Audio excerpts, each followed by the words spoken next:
Welcome back, YouTubers, to my everyday content and typical life of an Aspie channel.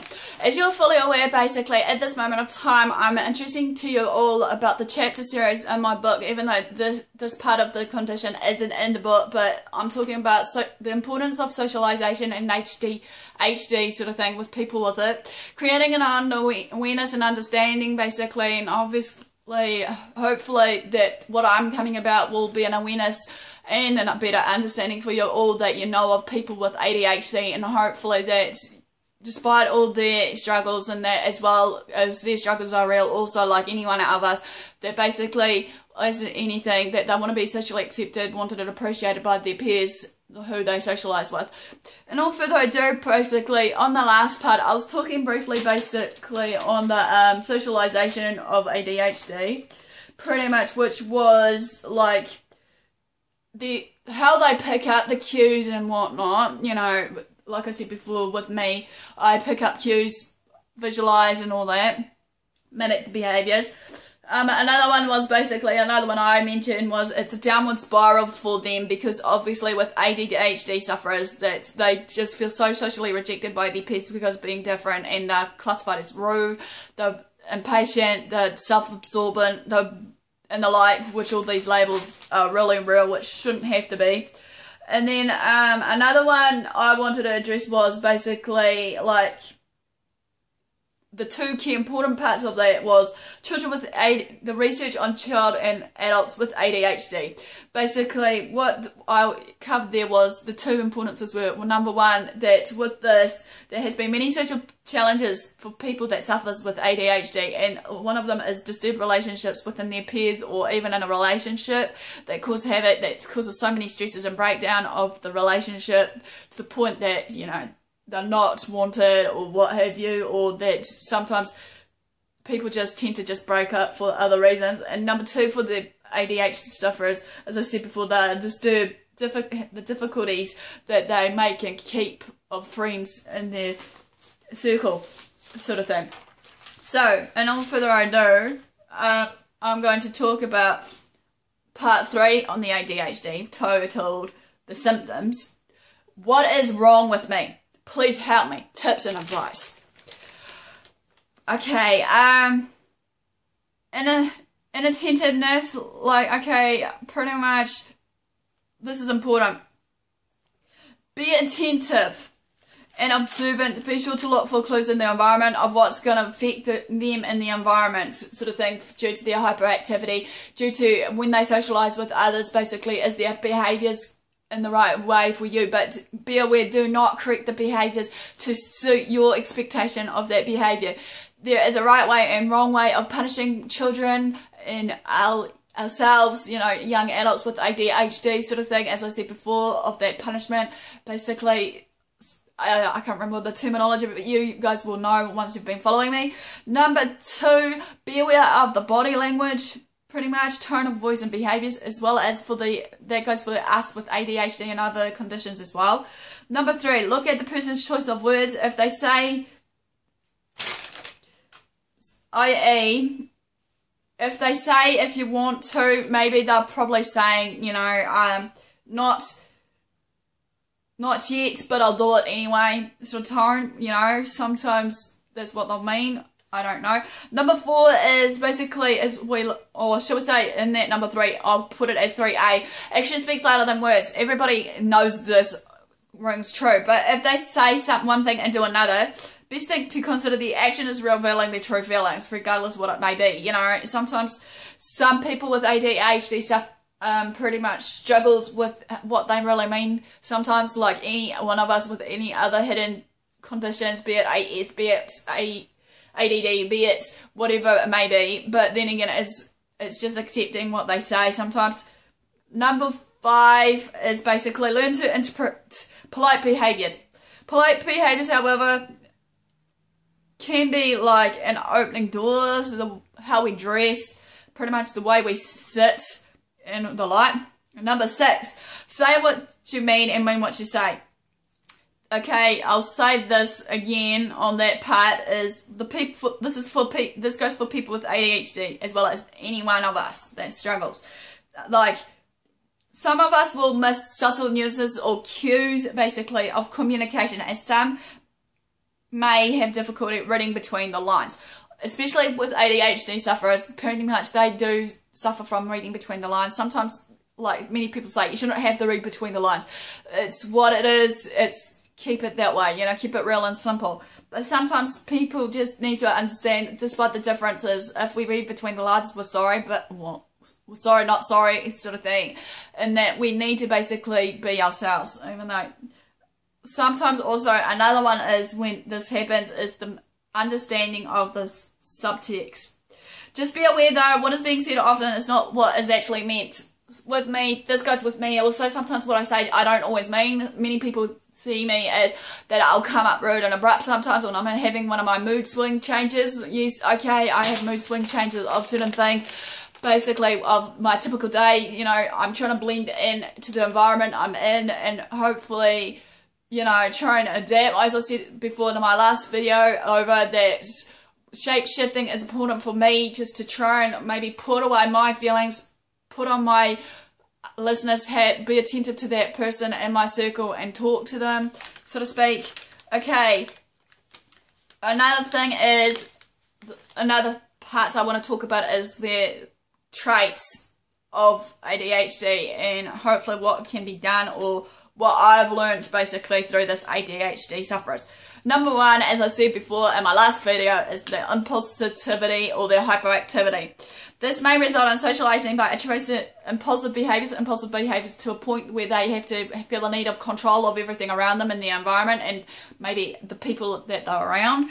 Basically, sometimes the impulsive behavior can lead to the impulsive words or actions. Some of the actions that they're not fully aware that it's inappropriate at that given moment of time, that can lead to basically them not giving a fuck, excuse my terminology, not giving a fuck to people around them or regarding others around them to their, what's the word I'm looking for, to what they may say or think about them. Maybe, I don't know. But then this can lead to failure for, you know, to stop and think first. Many of people with ADHD, as I said before with me as well, they tend to think fast and they think before they speak or they think before they act, sort of thing. Sometimes they don't fully aware the consequences that may follow of what they do. Sometimes this can also lead to unfiltered thoughts, meaning that sometimes it's the negative thoughts that comes out of their way, and if many people keep constantly bullying them, you know, they'll probably accept that to a point, and then they'll have those self-destructive behaviours that, you know, as I said before in the last piece, that with that social rejection leads to the depression, and the depression will lead to suicidal thoughts, and as you know, of all these signs of depression. Sometimes also with those unfiltered thoughts, this can lead to basically difficulties on making decisions there on the spot. Okay, who likes making decisions on the spot? Sometimes when I'm feeling rushed and I need to make a decision on the spot, sometimes I feel that I need time out, as I said to you in one of my videos. I need to make time out for myself and actually think about the question that's been asked, even if it's the yes or no, and then think about the consequences that may follow. But then, yeah, many people tend to think, hang on a minute, Karen, but why are you doing this? You know, some people need to really understand, this is just me, okay, in the moment stage, it can lead to poor decision making and choices. And then, when left unattended, will have the lure into doing something different and, more importantly, what's important for them. Okay, another one under the impulsivity characteristic trait of the people that suffers with ADHD, the last part of it is rapid and excessive speech.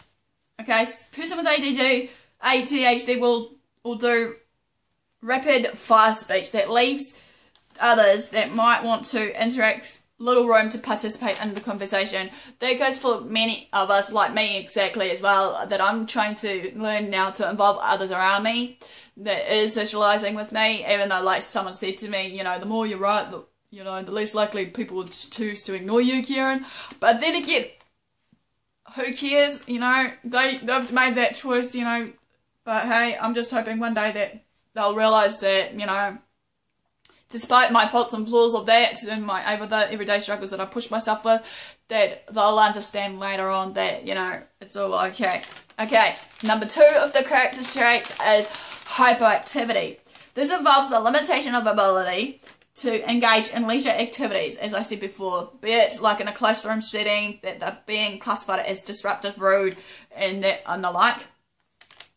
They have the failure to sit still for long periods, you know, so their attention span obviously is really weak, and that basically they can only be fully attentive to a given moment of time, you know, be it if they're in a classroom setting or environment. This will then interpret or show others, obviously, that there's a lack of caring or concern for others around them, or even just for the person with ADHD. Questions and assessment, okay, to wrap up. This may include the following statements for people with ADHD or even people just in general, okay. 1, difficulty in paying attention when spoken to. So the missing pieces of information is not there, and I obviously, as I said before, pick up just bits and pieces of the information that they're hearing, and we're trying to fit it to, you know, fit it to their cup of tea. Number 2 is the ignoring of others around them. They'll appear that they're ignoring others, and basically they're not fully attentive. Obviously, as I said before in one of my videos about me, that they may not make eye contact, they just glaze over, or they'll just, you know, thing. Number 3, miss social cues, basically, or just misinterpret the body language that's given out, and sometimes, as I said before, that sometimes they misread the body language to a point that can really disgruntle other people around them. Number 4, or shall we say, number 4, difficulty in taking turns in conversations. Number 5, difficulty in following through on instructions, tasks, and or responses. I've said this before. Number 5, the missing of social cues. Number 6 is basically failure to use proper manners, be it please, thank you, and all that. Number 7, disorganized lifestyle. So pretty much some people with ADHD may like living in a mess, even though with me at the moment, as I said in one of my videos, I'm all about law and order, and hopefully sometime soon I can organise my room a bit better here. Number 7, sharing info that may be not appropriate to others, be it whatever it may be. You know, sometimes people with ADHD, when they're on a tangent, they don't realise that some of the topics that can be a real delicate matter, and as I said before, they need to basically know what is right and what is wrong. Number 8, being distracted by sounds or noises around them pretty much can be a real thing, like the real sensory overload can really thing. Number 9 basically will be being overwhelmed, then in turn it will start to a shutdown stage, basically on that meltdown. Basically, like with AS and ADHD sufferers, they are almost alike in some retrospect. Number 10 is basically rambling on, straying off the topic. You know, sometimes they'll sway off the topic now and again, you know, if they think it's enough. Okay, that's all I have time for. Help me, can you help me, basically, in this one of ADHD, of the treatments and stuff and therapies. But this one is basically going to be another one of the treatment therapies, hopefully more in depth, basically, to give you a heads up of what it is, basically. And hopefully you liked this one. Like, comment, follow me on Twitter, subscribe to my channel. Basically, like I keep saying, always be friendly on my AspieAnswersAll. If you want to private message me of a concern or whatever, if you just want someone to talk to, that's fine by me. Even if you don't want a topic brought out, just someone to talk to, I'm there also. So thanks for watching, guys, and see you soon.